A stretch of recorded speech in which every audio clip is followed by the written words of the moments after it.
Assalamualaikum warahmatullahi wabarakatuh. Perkenalkan, nama saya Rahmat Fajri, NIM 19089193.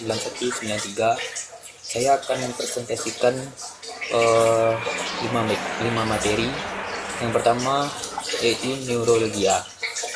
Neurologia atau sistem saraf merupakan suatu sistem yang rumit dan sangat teratur. Sistem saraf dapat dibagi menjadi bagian-bagian sebagai berikut. Yang pertama, susunan saraf pusat. Susunan saraf pusat terbagi menjadi dua bagian, yaitu yang pertama hemisferium cerebri. Hemisfer cerebri merupakan saraf terbesar yang terdiri dari 3 lapis pengukus yang akan berlanjut hingga medula spinalis, yaitu yang pertama dura meter, yang kedua arachnoida, yang ketiga pia meter.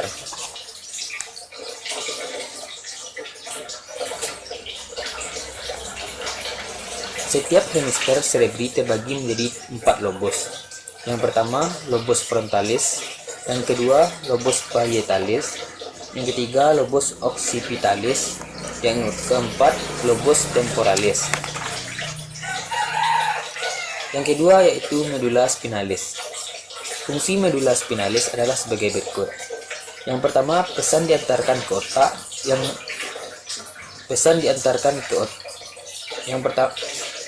Yang pertama, pesan diantarkan ke dan dari otak yang disalurkan melalui jalur ke atas atau jalur sensorik dan ke bawah atau jalur motorik. Yang kedua, traktus spinotalamik atau sensorik mengantar sensasi nyeri, temperatur, atau sentuhan kasar. Yang ketiga yaitu jalur posterior yang disebut fasciculus gracilis dan fasciculus cuneatus yang membawa sensasi sentuhan halus, posisi, dan getaran. Yang keempat yaitu bagian lateral dan anterior dari traktus corticospinalis atau piramidal, merupakan jalur descending yang terdiri dari serabut yang berasal dari korteks motorik pada otak dan disalurkan ke batang otak dan turun ke spinal cord. Yang kelima yaitu penampang transversal. Penampang transversal bagi menjadi dua fungsi, yaitu substansia grisea berwarna gelap, terdiri banyak kapiler, sedikit neuron dan berselubung mielin. Yang kedua, substansia alba berwarna lebih putih, banyak neuron yang berselubung mielin. Yang keenam yaitu intrinsik substansia grisea, terbagi menjadi 3, yaitu neuron sensorik, neuron motorik, dan neuron visceromotorik. Medula spinalis terdiri dari 31 segmen.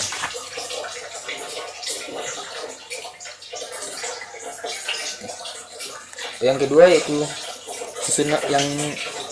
susunan saraf tepi. Saraf tepi terbagi menjadi 3 bagian. Yang pertama, nervi spinalis.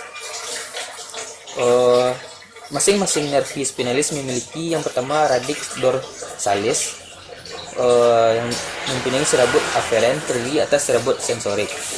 Yang kedua yaitu radix ventralis, serabut aferen terdiri atas serabut motorik, somatik, dan visceral. Yang kedua yaitu nervi cranialis. Semua nervi cranialis mempunyai hubungan yang erat dengan batang otak. Nervi cranial terdiri atas yang pertama saraf 1, saraf olfaktorius sebagai saraf pembau, saraf sensorik. Yang kedua, saraf optikus sebagai saraf penglihatan, saraf sensorik. Yang ketiga itu saraf oculomotorius sebagai saraf motorik. Yang selanjutnya saraf trochlearis sebagai saraf motorik. Nervi kranial terdiri atas saraf olfaktorius, saraf optikus, saraf oculomotorius, saraf trochlearis, saraf trigeminus, saraf abducens, saraf facialis atau muka, saraf akustikus, saraf glossopharyngeus, saraf vagus, saraf accessorius, dan saraf hipoglossus. Yang ketiga yaitu sistem saraf otonom. Fungsi saraf otonom yaitu sebagai pengatur, penyelaras, dan koordinator. Yang pertama itu sistem saraf simpatis. Sistem saraf parasimpatis terbagi menjadi dua bagian. Yang pertama sistem parasimpatis bagian otak. Serabut saraf parasimpatetik yang utama adalah serabut saraf dari urat saraf kranial 3, serabut saraf dari urat saraf kranial 4, serabut saraf dari urat saraf kranial 7, serabut saraf yang terkandung dalam urat saraf kranial 10. Yang kedua yaitu sistem parasimpatis bagian kelangkang atau parasimpatis sakrum. Serabut saraf dari bagian kelangkang mempersarafi sebagian dari usus besar dan organ di dalam pelvis yaitu rektum, kandung kemih, serta organ reproduksi. Baiklah, materi yang kedua yaitu endokrin. Endokrin adalah kelenjar tanpa saluran. Kelenjar endokrin yang terdapat di dalam tubuh adalah sebagai berikut, terbagi menjadi 6. Yang pertama yaitu hipofisis atau kelenjar pituitari. Kelenjar hipofisis terletak di dalam rongga kranium. Yang pertama yaitu hipofisis anterior. Hipofisis anterior menghasilkan beberapa hormon yang dapat digolongkan sebagai berikut. Yang pertama, hormon yang mengendalikan kerja hormon endokrin yang lain untuk menghasilkan hormon-hormonnya sendiri. Yang pertama itu hormon tersebut yaitu hormon penstimulasi tiroid, hormon adenokortikotropik. Yang ketiga, hormon gonadotropik atau hormon kelamin. Pada perempuan, hormon penstimulasi folikel menstimulasi sel-sel folikel untuk menghasilkan estrogen. Pada laki-laki, hormon penstimulasi folikel menstimulasi testis untuk menghasilkan sperma. Yang B yaitu hormon prolaktin, yaitu hormon yang mengendalikan produksi susu dan kelenjar susu.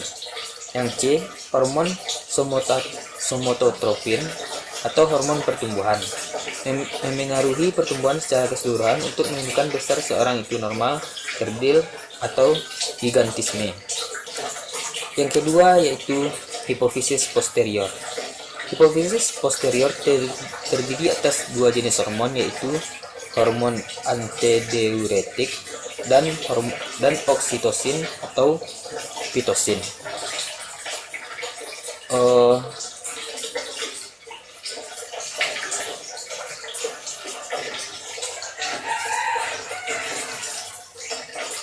Hormon antidiuretik mengurangi pengeluaran air dari ginjal sehingga membantu dalam mengendalikan tekanan osmotik. Oksitosin atau pitocin merelaksasi otot bebas dinding rahim pada saat dan setelah melahirkan. Yang B yaitu tiroid. Kelenjar tiroid terdiri atas dua lobus yang terletak. Kelenjar tiroid terdiri atas dua lobus yang terletak di bagian leher di bawah laring. Hormon yang dihasilkan oleh kelenjar tiroid disebut tiroksin. Fungsi tiroksin yaitu yang pertama, tiroksin memengaruhi proses oksidasi dalam tubuh. Yang kedua, tiroksin berperan penting dalam pertumbuhan pada masa kanak-kanak. Yang ketiga, koloid yang terdapat dalam gelembung tiroid menjadi tempat penyimpanan yodium untuk pertumbuhan. Yang keempat, tiroksin mempengaruhi stimulasi sistem saraf. Yang kelima, tiroksin memelihara kesehatan kulit dan rambut. Yang keenam, tiroksin bekerja sama dengan organ-organ endokrin yang lain dan mengimbangi tugas-tugas endokrin tersebut. Yang C yaitu paratiroid. Kelenjar paratiroid terdiri atas 4 buah kelenjar kecil yang melekat di permukaan belakang lobus kanan dan kiri kelenjar tiroid. Yang D yaitu adrenal. Setiap kelenjar adrenal terletak di atas setiap ginjal. Panjang kelenjar ini sekitar 2,54 cm. Bagian luar disebut korteks dan bagian dalam disebut medula. Yang pertama itu hormon yang dihasilkan korteks adrenal atau steroid. Korteks adrenal terdiri atas 3 lapisan sebagai berikut. Yang pertama, zona glomerulosa. Bagian ini menghasilkan hormon mineral kortikoid. Yang kedua yaitu zona fasciculata menghasilkan hormon glukokortikoid. Yang ketiga yaitu zona reticularis menghasilkan hormon glukokortikoid dan hormon kelamin. Yang kedua yaitu hormon yang dihasilkan medula adrenal. Hormon yang dihasilkan medula adrenal adalah adrenalin atau epinefrin dan noradrenalin atau norepinefrin. Hormon yang dihasilkan oleh medula adrenal adalah adrenalin atau epinefrin dan noradrenalin atau norepinefrin. Hormon-hormon ini membantu tubuh bertindak dengan cepat menghadapi segala bahaya serta keadaan tegang. Pankreas. Pankreas adalah organ pada sistem pencernaan yang memiliki 2 fungsi utama, yaitu menghasilkan enzim pencernaan serta beberapa hormon penting seperti insulin. Pankreas merupakan organ yang memanjang yang terletak pada epigastrium dan kuadran kiri atas. Strukturnya lunak, berlobus, dan terletak pada dinding posterior abdomen di belakang peritoneum. Sehingga pankreas merupakan organ yang memanjang yang terletak pada epigastrium dan kuadran kiri atas. Strukturnya lunak, berlobus, dan terletak pada dinding posterior abdomen di belakang ovarium. Ovarium merupakan organ reproduksi wanita.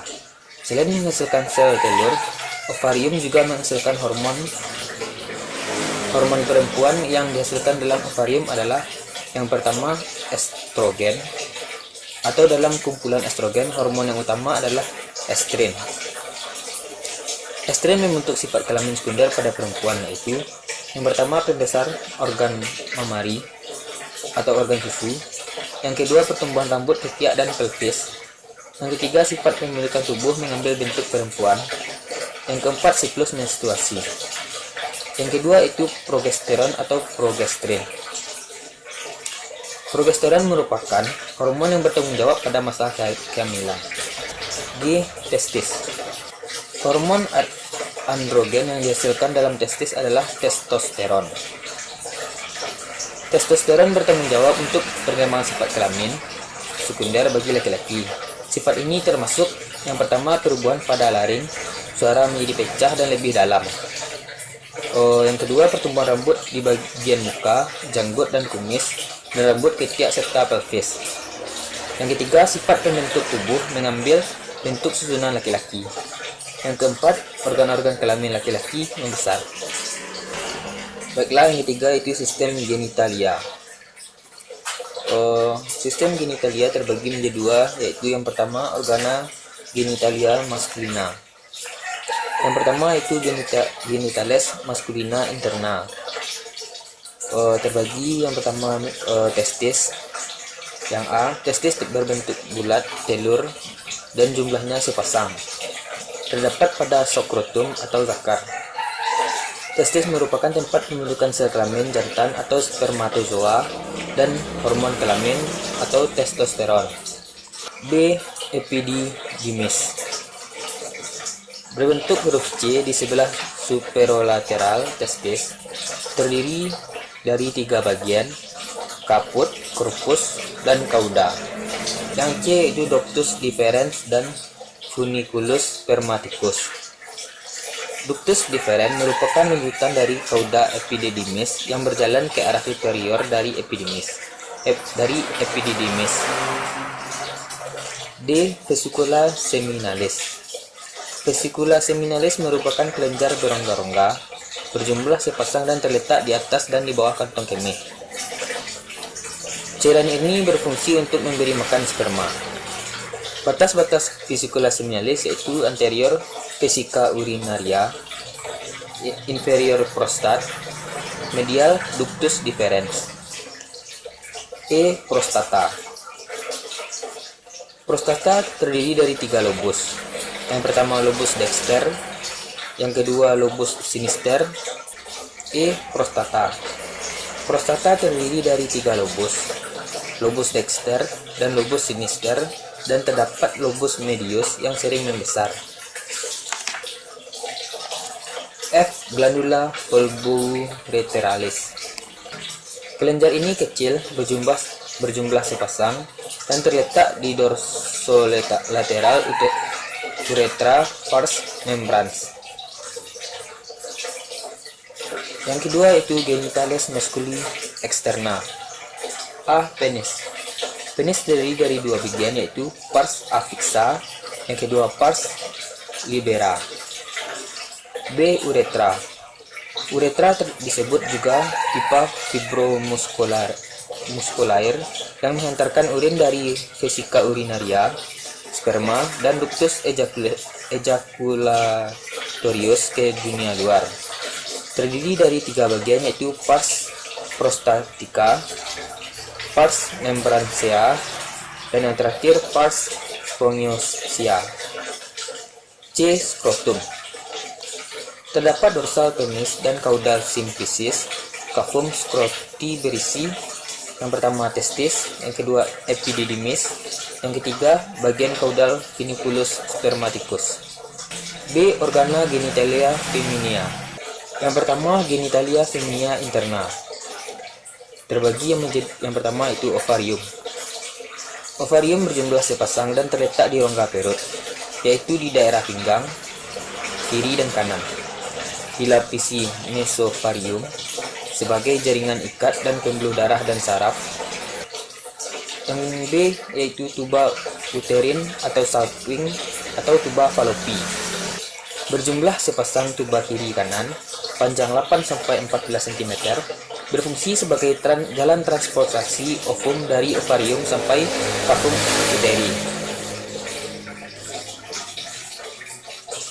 Terdiri dari pars uterinia, pars ischica, pars ampullaris, serta pars infundibulum dengan fimbria. C. Uterus. Suatu organ muskular berbentuk seperti buah pir, dilapisi peritoneum atau serosa. Pada manusia, rahim hanya satu ruang dan berotot serta tebal. Pada wanita yang belum pernah melahirkan, ukuran rahim biasanya panjang 7 cm dan lebarnya 4-5 cm. Uterus terbagi menjadi 2. Yang pertama corpus uteri, yang kedua cervix uteri. D. Vagina. Vagina merupakan organ musculomembranosa berbentuk tabung, mulai dari tepi cervix uteri di bagian kranial dorsal sampai ke vulva di bagian caudal ventral. Yang kedua, genitalia femina externa. A. Vulva. Vulva merupakan organ yang tampak dari luar, atau mulai dari mons pubis sampai tepi perineum. B. Mons pubis atau mons veneris. Mons pubis atau mons veneris merupakan pertemuan antara kedua bibir vagina dengan bagian atas yang tampak membukit. Terdiri dari kumpulan lemak setelah pubertas berambut. C. Labia mayora. Lapisan lemak berlanjutan mons pubis ke arah bawah dan belakang, banyak mengandung plexus vena. D. Labia minora. Lipatan jaringan tipis di balik labia mayora, tidak mempunyai folikel rambut, banyak terdapat pembuluh darah, otot polos, dan ujung serabut saraf. E. Klitoris. Terdiri dari kaput atau glans clitoridis yang terletak di bagian superior vulva, dan korpus klitoridis yang tertanam di dalam dinding anterior vagina. F. Vestibulum. Daerah dengan batas atas klitoris, batas bawah furcet, batas lateral labia minora.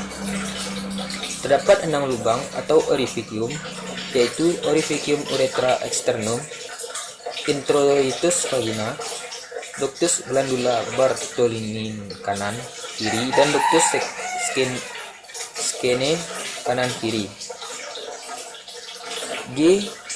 Introitus atau orificium vagina terletak di bagian bawah vestibulum. Pada gadis Virgo tertutup lapisan tipis bermukosa, yaitu selaput darah atau hymen, utuh tanpa robekan. Hymen normal terdapat lubang kecil untuk aliran darah menstruasi. Dapat berbentuk bulan sabit, bulat, oval, ribiformis, septum, atau fimbria. Materi yang keempat yaitu hematologi. Hematologi merupakan salah satu studi kesehatan yang khusus mempelajari mengenai darah beserta gangguannya.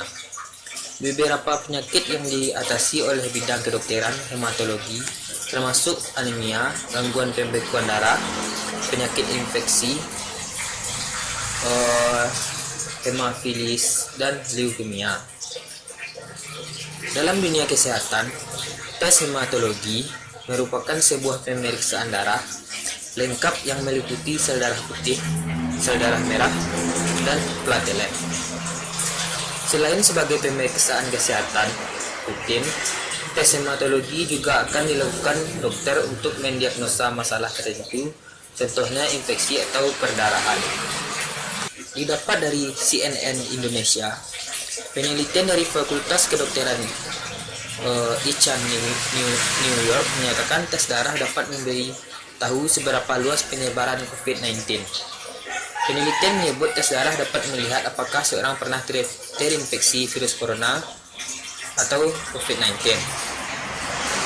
Tes darah atau tes serologikal untuk COVID-19 ini sama dengan tes yang dilakukan untuk mendeteksi seorang terinfeksi HIV. Tes itu dapat menunjukkan apakah sistem kekebalan seseorang pernah mengalami kontak dengan virus atau tidak.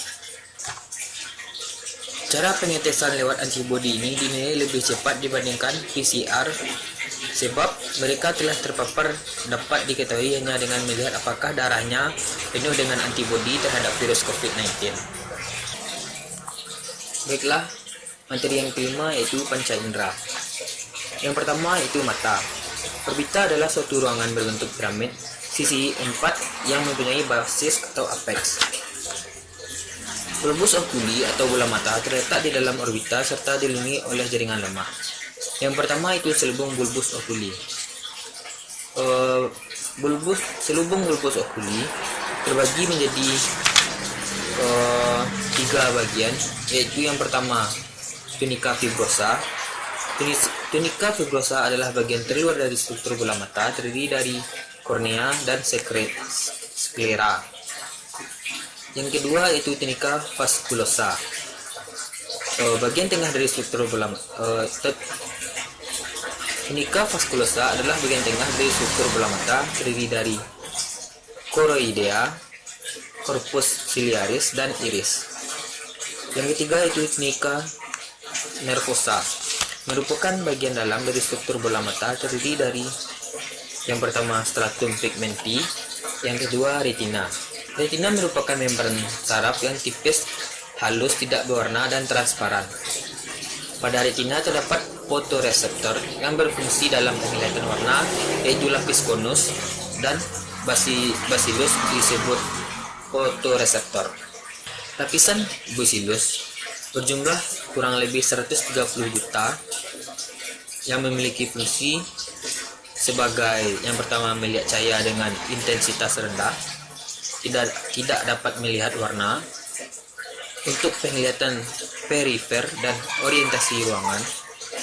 Lapisan konus memiliki fungsi sebagai A. Untuk melihat warna, B. Melihat cahaya dengan intensitas tinggi, C. Penglihatan sentral. Yang kedua, isi bulbus oculi. Isi bulbus oculi terdiri dari yang pertama humor aquosus. Cairan ini terletak pada bagian depan segmen bola. Yang kedua, lensa kristalina berbentuk biconvex avaskular, tidak memiliki pembuluh darah. Yang ketiga, corpus vitreum, terletak di bagian segmen belakang, mengandung 99% air dan 1% zat solid. Yang keempat, musculi extrinsic bulbus oculi. B. Telinga. Telinga merupakan organ yang berfungsi dalam keseimbangan dan pendengaran. Telinga dalam bahasa Latin disebut auris, terdiri dari auris externa, auris media, dan auris interna. Pertama, auris externa terbagi menjadi dua bagian, yaitu auricula atau pina. Yang kedua, meatus acuticus externus atau canalis auditorius externus. Dua, auris media.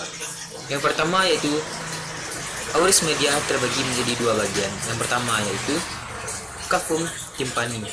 Yang kedua, membran timpani. Yang ketiga, ossicula auditus. Dan yang keempat, tuba auditiva eustachi. Tiga, auris interna. Auris interna terdiri dari yang pertama, labyrinthus osseus. Yang kedua, labyrinthus membranaceus. C. Kulit. Kulit adalah suatu organ pembungkus seluruh permukaan luar tubuh. Merupakan organ terberat dan terbesar dari tubuh. Fungsi kulit adalah untuk menutupi dan melindungi permukaan tubuh dan bersambung dengan selaput lendir yang melapisi rongga yang berfungsi sebagai pertama, pelindung, kedua, peraba atau alat komunikasi, yang ketiga, tempat penyimpanan dan produksi vitamin D untuk pertumbuhan tulang. Yang keempat, alat absorpsi. Yang kelima, untuk ekskresi. Yang pertama, lapisan kulit. Lapisan kulit terdiri dari tiga bagian. Yang pertama, epidermis atau cuticula. Epidermis terdiri atas 5 lapisan. Yang pertama, stratum germinativum. Yang kedua, stratum siponosum atau stratum acanthosum. Yang ketiga, stratum granulosum. Yang keempat, stratum lacidum. Yang kelima, stratum corneum atau lapisan tanduk. Fungsi epidermis antara lain sebagai proteksi barier, organisasi sel, sintesis vitamin D dan sitokin, pembelahan dan mobilisasi sel, pigmentasi atau melanosit, dan pengenalan alergen. B. Dermis. Dermis merupakan lapisan kedua dari kulit dan paling penting dari yang Dermis merupakan lapisan kedua dari kulit dan bagian paling penting di kulit yang dianggap sebagai true skin. Dermis terbagi dari dua lapisan. Lapisan pertama bagian atas atau pars papiler atau stratum papilar. Yang kedua bagian bawah, pars reticular atau stratum reticularis. C. Subcutis atau hipodermis. Subcutis terdiri dari kumpulan-kumpulan sel lemak dan antaranya terdapat serbuk-serbuk jaringan ikat dermis. 2. Pelengkap kulit atau derivatif kulit. Yang pertama yaitu rambut. Rambut berada di seluruh bagian tubuh. Bentuk rambut terdiri dari 4, yaitu rambut panjang berada di kepala, pubis, dan jenggot. Yang kedua, rambut pendek berada di lubang hidung, liang telinga, dan alis. Yang ketiga, rambut bulu lanugo berada di seluruh tubuh. Yang keempat, rambut seksual di pubis dan aksila. B. Kuku. Kuku adalah sel epidermis kulit yang mengalami keratinasi yang telah berubah dan tertanam dalam palung kuku menutupi garis lekukan pada kulit. Kulit dipersarafi oleh sensorik dan simpatis. Penerima saraf sensorik pada kulit antara lain yang pertama, termoreseptor atau penerima sebagai penerima rangsang saraf panas atau dingin.